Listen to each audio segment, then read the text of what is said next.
네, 오늘 특징주로 그 삼성출판사와 토박스코리아 두 종목을 보겠습니다. 두 종목이 오늘 급등하는데 이제 같은 모멘텀으로 급등을 하는 거거든요. 그래서 상승한 이유를 한번 볼 건데, 아기상어 관련된 모멘텀이죠. 네, 아기상어 관련된 그 캐릭터, 아이를 기르시는 분이라면 아마 그 아이가 아기상어 캐릭터를 이제 좋아하는 그런 경우도 많을 테고, TV에서도 이제 노래가 많이 나와요. 그쵸?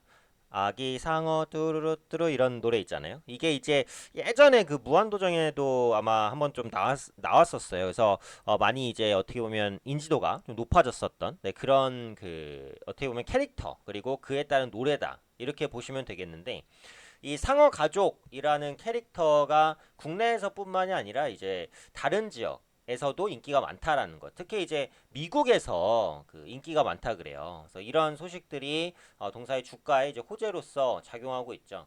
이 상어 가족은 이제 그 유아 콘텐츠 브랜드 핑크퐁 에서 이제 서비스를 하고 있는 겁니다. 근데 미국에서 이제 인기가 있다라는 그 소식이 들리면서 상승을 했다라는 부분이죠.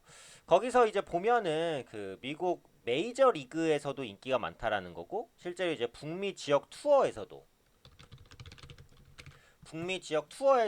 이 아기상어에 대한 인기가 높다라는 겁니다.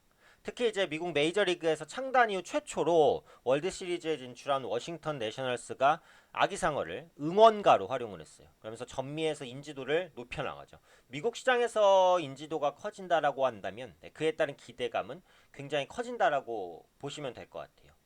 그래서 그에 따른 기대감이 현재 이제 그 주가에도 반영이 되고 있다고 보시면 되겠고, 이 삼성 출판사는 그 핑크퐁을 만드는 회사, 핑크퐁을 만드는 회사인 그 스마트 스터디라는 기업이 있는데요. 핑크퐁을 만드는 회사인 스마트 스터디의 2대 주주입니다. 그래서 이제 그 아기상어 관련주로는 이 삼성출판사가 항상 대장으로 떠올라요.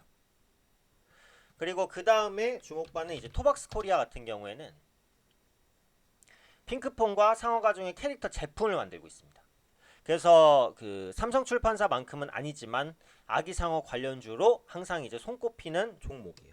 그런데 실제로 대장은 핑크퐁을 만드는 스마트 스터디의 2대 주주인 삼성출판사다. 이렇게 보시면 될 것 같아요. 그럼 이 아기상어에 대한 인기가 어느 정도냐에 대한 부분을 한번 보기 위해서 그 금융감독원과 업계에서 집계를 한 유튜브를 활용한 아동용 주요 애니메이션 콘텐츠 기업의 매출액을 보면요. 캐리소프트의 캐리와 장난감 친구들이 매출액 100억 정도. 그리고 아기상어가 이제 400억 정도입니다. 그리고 뽀로로가 690억 정도. 헬로카봇, 시크릿 주주가 1000억을 넘죠. 그러니까 이 나머지 그 유아 브랜드들은 아마 한 번쯤은 들어보셨을 거예요. 뽀로로라든지 뭐 캐리어 장난감, 헬로카보 이런 것들은 한 번쯤은 들어보셨을 수도 있어요. 그만큼 IP에 대한 경쟁력이 높습니다. 아기상어도 매출이 400억 정도 나니까 그 IP에 대한 경쟁력은 어때요? 굉장히 크다. 이렇게 보셔야겠죠. 근데 중요한 것은 이제 관련주인 삼성 출판사와 토박스 코리아의 주가가 계속해서 갈 것이냐인데 그렇진 않을 것으로 보여지고 있어요. 왜냐면 일단은 아기상어의 인기가 높아지는 것, 물론 그를 통해서 수익을 볼 수 있는 것은 사실이긴 합니다. 관련된 협업 사업을 영위할 수도 있어요. 그리고 삼성출판사는 스마트 스터디의 2대 주주니까 주요 주주잖아요. 그래서 핑크퐁의 아기상어 인기에 힘입어서 뭔가 관련된 추가적인 뭐 아동용품이라든지 이런 것들을 제작해서 팔게 되면 수익성 개선이 나오긴 하겠죠. 그렇죠? 근데 그것은 어디까지는 이제 기대감이고, 실제로 이런 부분에 대한 매출 개선 효과가 어느 정도 날지 지금 예측하기는 사실 굉장히 어려워요. 그렇기 때문에 일단 기대감에 의한 반등이 어디까지 갈 수 있을지에 대한 부분이 있는 것이고, 두 번째로 최근에 이제 그 유튜브 아동 콘텐츠에 대한 그 한 가지의 악재가 나왔거든요. 유튜브가 아동용 콘텐츠에 대한 광고 규제에 나섰습니다. 왜냐면 그러니까 지금 유튜브로 돈을 벌려는 온리 돈을 벌려는 목적으로 유튜브를 시작하는 사람들이 하는 콘텐츠가 뭐냐면 보통 아동용 콘텐츠예요. 왜냐? 왜냐?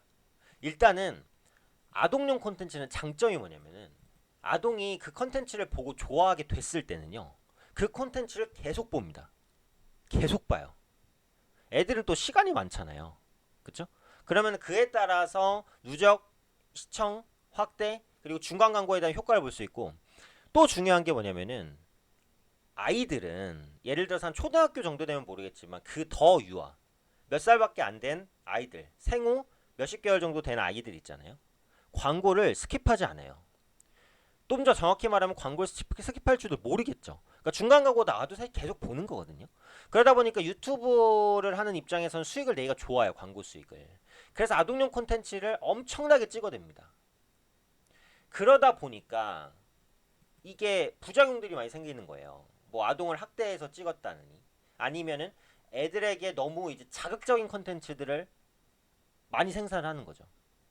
그러다 보니까 국내에서도 이 아동용 콘텐츠에 대한 규제를 해야겠다라는 그런 목소리가 높아졌어요.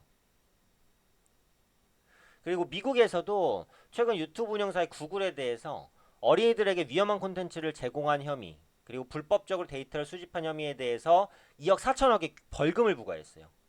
그러니까 보면은 미국에서도 이렇게 아이들에 대한 그 광고 수익이나 이런 걸 노리고 뭔가 이제 너무 자극적이거나 유해할 수 있는 컨텐츠를 생산하는 걸 제재하겠다는 거거든요. 그래서 그에 따른 영향이